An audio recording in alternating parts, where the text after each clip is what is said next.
Good evening. We are here tonight for tea time tips. And so grab a little cup of tea about buyer personas and ideal client avatars.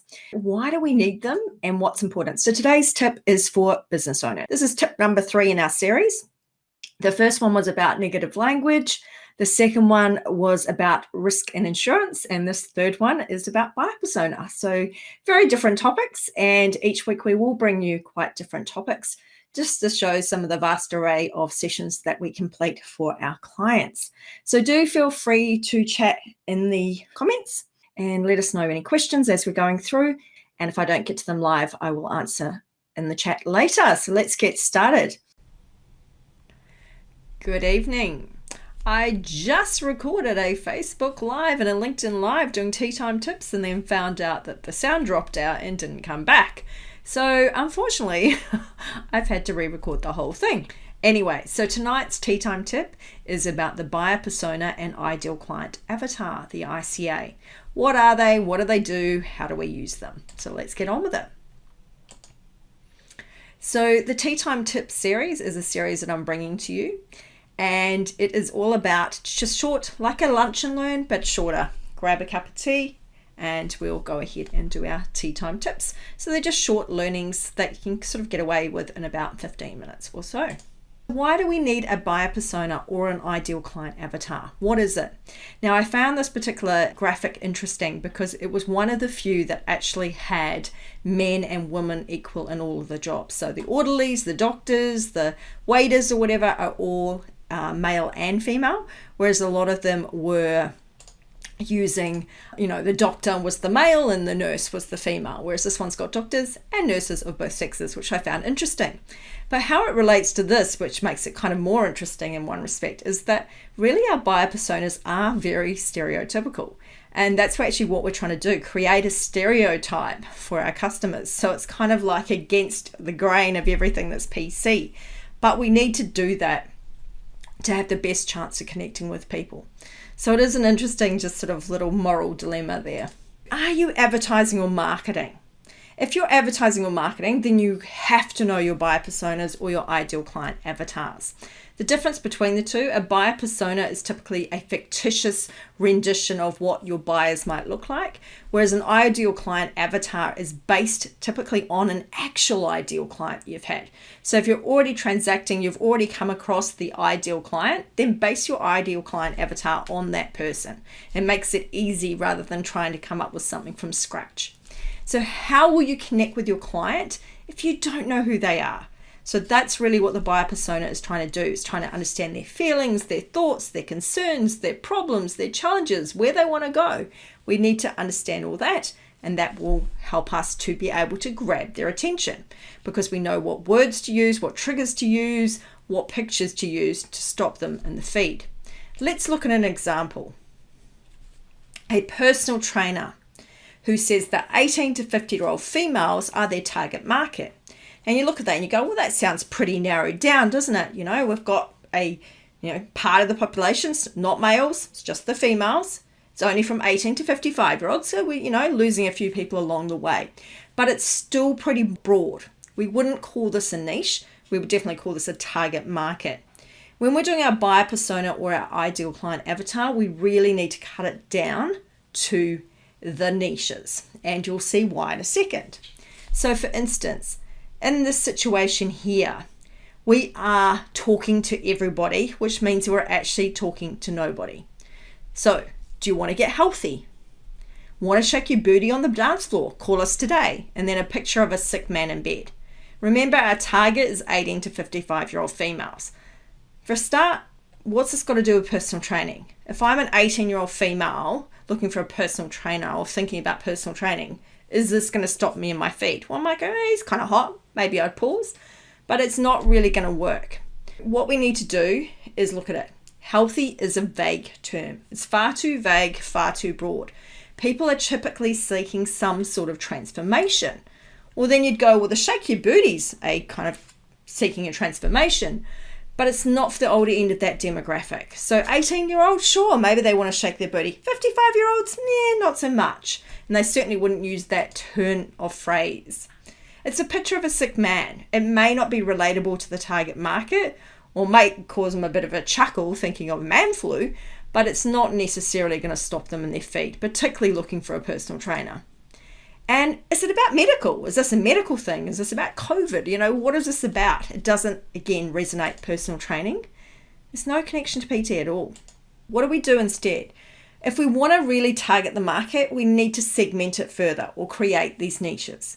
So each niche, we can allocate certain demographics, certain issues that they're facing, and that's how we can connect with them on a better level. So for instance, the 18 to 25-year-old single market, you put a picture of an 18 to 25-year-old in the picture. You've got them working out with weights. They're nice and slim. They look fit and healthy. And then you can say something like, so the picture will stop them in their feed if they are looking for personal training and things or considering a gym. You then capture them with a bit of copy. So want to fit into that cute little pair of shorts for your next summer night out? Tighten up your tushy in 10 weeks. Join us today. I'm not saying these are the best ads, but I'm just trying to highlight the fact that if we're at least targeting them more to the audience, they're going to appeal more. Hopefully that would stop an 18 to 25-year-old in the feed and actually make them click on the link and have a look further. What about if you were a 25 to 45-year-old mum who's working, who's juggling everything, and this picture might stop them in their feed? Sure, it doesn't have personal training in it, but it will stop them in their feed if that's their situation, if that's how they're feeling. So then they'd read the text, juggling kids and have no time to work out. Check it out, 30-minute HIIT sessions with childcare on site. Get results in less time. Join us today. They've targeted the issues that they're facing, the fact that they know they don't have much time. So they've tackled the time issue and given them a solution. And they said, by the way, you can bring your kid along kind of thing. So they've given them a couple of solutions to a couple of problems they're facing, which is a good way to go. And again, if we don't know our audience, then we can't narrow down to those particular objections and obstacles. We can't overcome them if we don't know what they are. Then the 50 plus empty nester, kids flow in the nest and finally have time to put you first. Hit those fitness goals with 50 and fabulously fit. Join us today. And the picture of the woman doing the bicep curl, looking very strong. If that's a woman that is, looks in her feed and thinks, wow, that's someone aspirationally want to seek to be, then that may stop them in their feed. So again, remember the picture's going to stop them in their feed if they're scrolling through, say, Facebook, but the text will hopefully hook them in to read further, to click on the link. Why does an ideal client matter? Why do we care about ideal clients in the first place? Isn't any client a good client? No, not really. Ideal clients are the people that are aligned with our values. Our purpose and their purposes collide in a good way. They mesh together. They're great. They are happy with the solution that we're offering. They understand that we get them and the solution will help them. They are a dream to work with. They're awesome to work with. They often will leave you a great review and they'll refer others without you even asking them to. They just do it because they love you so much. They are ideal clients. If we could fill our entire roster with them, we would be A-okay, right? We'd be really happy. What's the opposite of an ideal client? You may or may not have heard the term PITA. PITA stands for pain in the ass. PITA clients are those that are definitely not aligned with our values. Our purpose and their purpose don't collide like that. They collide, train wreck. They typically are unhappy with the solution that we've offered. They don't really think it fits their need. They will be a nightmare to work with. They'll be challenging us every point along the way. They're just not pleasant to work with. They often will leave us a bad review, even if we did the job fine for them. They won't refer us to others. And they often will ask for all the extras. They'll always be adding something more onto it. Oh, can you just do that electrical point while you're here? Can you just do that while you're here? And they may not pay on time, or they may not even pay at all. They are PITAs. We do not want PITAs. So how do we repel a PITA? If we want to repel a PITA or our non-ideal clients, we can add a don't work with us section on our website. So you do all the sales pitch, work with us if da-da-da. But you can also do a don't work with us if, and actually try and repel those that you wouldn't work well with. Make sure that you're you in your marketing material. So make sure that you are the front that you're going to be. I'm not going to dress up super nice on these videos because that's not me. You'd meet me in person and you go, you're not kind of the person I thought you were. So just be yourself. Be very careful when you're using copywriters particularly to make sure that they're not using their copy voice, that it's actually your copy voice. It's the way that you sound, the way that you react, so that the person, when they deal with you after being hooked in by this amazing website copy, is actually hooked into you, not hooked into the copywriter. So just check that out. And always include some form of pricing on your website. It helps to weed out those people that are price conscious. What is a buyer persona or an ideal client avatar, and where does it start from? We have a market, a broad market. The market could be everybody, right? Well, that's not a market. That's just the world. So we have a market is people wanting personal training. The target market was the 18 to 55-year-olds wanting personal training. It's still a bit broader than a niche. So a target market is defined as a particular group of consumers at which a product or service is aimed. Okay, so it's a particular group of consumers. So in this case, the 18 to 55-year-old female. But it's still broader than a niche. So if we want to go down to a niche, let's look how we bring it down. This is a business example, but hopefully it makes sense. So we start with the market. The market is all businesses. Then we narrow it down to target market, which is small businesses. Then we narrow it down further to things like micro businesses in New South Wales, those with 0 to 4 employees. We narrow it down to New South Wales small businesses looking to grow in 2021. But the niche can be really, really specific. How specific you want to go really depends on you, but make sure there's enough people in your market to make it worthwhile, but not so many that you can't target them. Remember, the more niche you go, the easier it is to talk to a specific person, because it's easier for us to get that demographic information sorted. An example niche is Western Sydney, so very tight location, micro businesses, a particular size business with issues around self-belief causing underpricing. So say we offer pricing workshops, which we do, and we know that a lot of the pricing issues come from self-belief, then that becomes the obstacles and the challenges, the pain points that we're focused on. Understanding the niche helps us to communicate with our customer. What is a buyer persona? Once we've got our niche, we can then develop our buyer persona. A buyer persona, according to HubSpot, is a semi-fictional representation of your ideal buyer. It's based on data, interviews, and some educated guesses.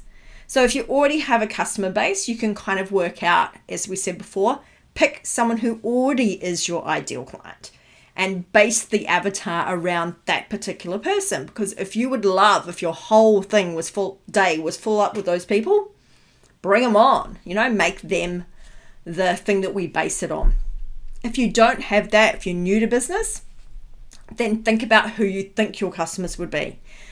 Ideally, reach out further than that though. Go into Facebook groups and ask questions. I suggest you ask questions rather than ask people to do surveys at that initial stage, because you'll find that people often won't do a survey.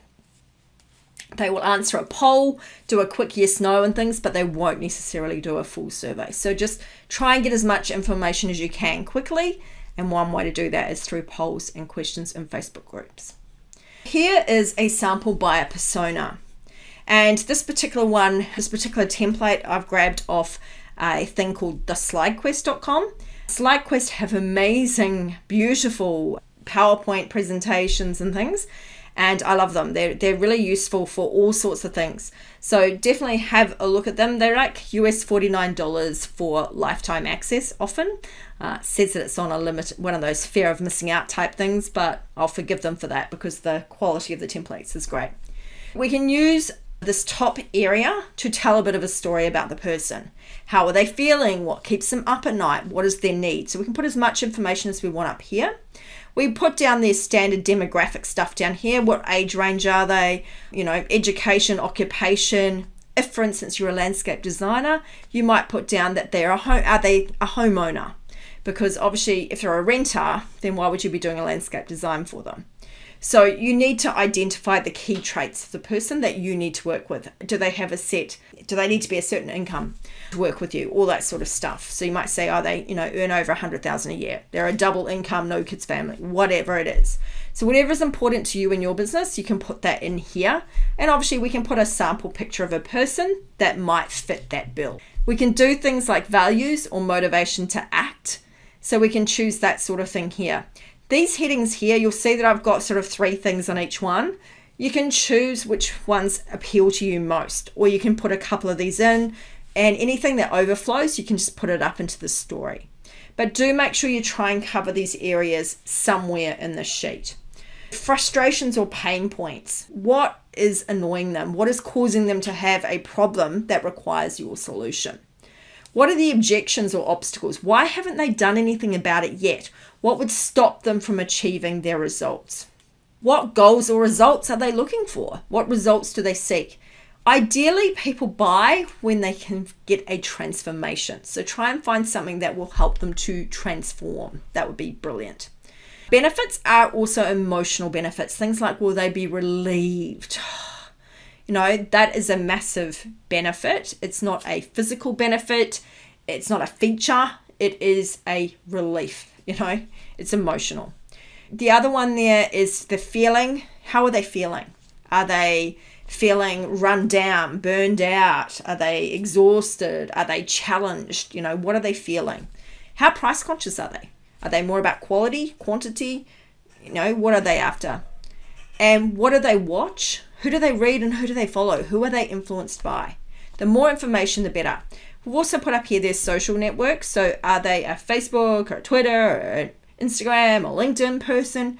Put that information in here, because obviously if the people are on LinkedIn and Facebook, that's where we want to be. Funnily enough, that's where we're trying to be. This is where, we need to understand our buyer persona. The more we can do this, the more we can understand them, the better we can connect with them, the better we can create those adverts, like in the personal trainer case. That takes us to, what do we do with the buyer persona or ideal client avatar? It's for identifying the customer journey. How do we get them from being a prospect, seeing an ad, seeing something about us, being referred by a friend, through to becoming a customer and also maintaining and referring us further? So there's different models that you can see in this. So the RACE model is one of them: reach, act, convert, or engage. We also have models that have some variation of awareness, consideration, make a decision, make a purchase, and then retaining the customer. And the flywheel approach from HubSpot is attract, engage, and delight. Marketing and promotion. Make sure that all your activities include these, the things that you found out about your buyer persona. If they had an objection, make sure that objection's covered off so that they feel, yay, I feel comfortable to buy from this person. They get me. Sales. Again, to really close the objection stuff is really the key one on the sales side. Client service, making sure we're delighting them, making sure that we're giving them that transformation that we've promised them. And we can use this for continuous improvement. Also remember that when you have an actual person in front of you and they don't behave like your buyer persona, you deal with the actual person. Flag the buyer persona, focus on them. If, however, you get a number of people that are presenting the same way, then you might want to change your buyer persona. Okay, but sometimes it's just a one-off person that's just completely different and they just fit the bill, and that's okay, because remember, a lot of this is based on stereotypes. So not everyone fits the stereotype, and that's okay, perfectly okay. So one of the uses for buyer personas is to create a customer journey map. On Wednesday, the 9th of June, I do have a session that I'm running or facilitating on behalf of Bayside BEC. So it's their material I'm presenting, but in my unique way and with my stories and things to bring it to life. So come along to that. It's called Customer Journey Mapping, and that will be on Wednesday afternoon. You can find a link to it from my FAQ business training site at the upcoming events tab. So have a look there and come along on Wednesday. I always suggest a to-do list. Think of it as a choose to-do list, okay? Not forcing you, but suggesting, hey, when you learn something, it's always good to put it into action. So identify your buyer persona. Start to create who that person looks like, which means you may have to do a little bit of work on what your niche is. Because if you haven't identified the niche, you can't do the buyer persona. And remember, you don't have to have one niche. You can have multiple niches. And I personally recommend that because I think putting all your eggs in one basket can be very risky. And that's certainly what happened during COVID. It caused a few people problems because they were too narrow. Review your marketing collateral. Make sure it communicates these messages to your ideal clients. Make sure it covers those obstacles and objections and all that stuff. Attend some of our training, and if you need help, reach out. I am a Business Connect advisor with the New South Wales government funded program, so you can reach out onto that. Pretty much full for June. You can certainly book for further out. The online school is being created in the background, so definitely look out for that coming soon. Group training for businesses, networking groups, conferences, teams, Business Connect, Bayside BEC, all these sort of things. Keep an eye out for those. And I am also a one-on-one professional certified coach with the ICF. So if you do want individual sessions, you can certainly come to me as well. So I hope that has been useful for you. Has taught you a little bit about buyer personas. For those of you that want to take it to the next step and learn about customer journey maps and how that might work, because maybe you've already done the persona side, great, come along on Wednesday. Thank you, and hopefully next time my tea time tips will work and we won't have to reshoot them. Okay, have a great night and we will catch you again soon. Just remember, if you do have any ideas for tea time tips, these are just these sort of 15-20 minutes sort of over a cup of tea kind of sessions. If you have any ideas for them, please let me know. Thanks and good night. Bye-bye.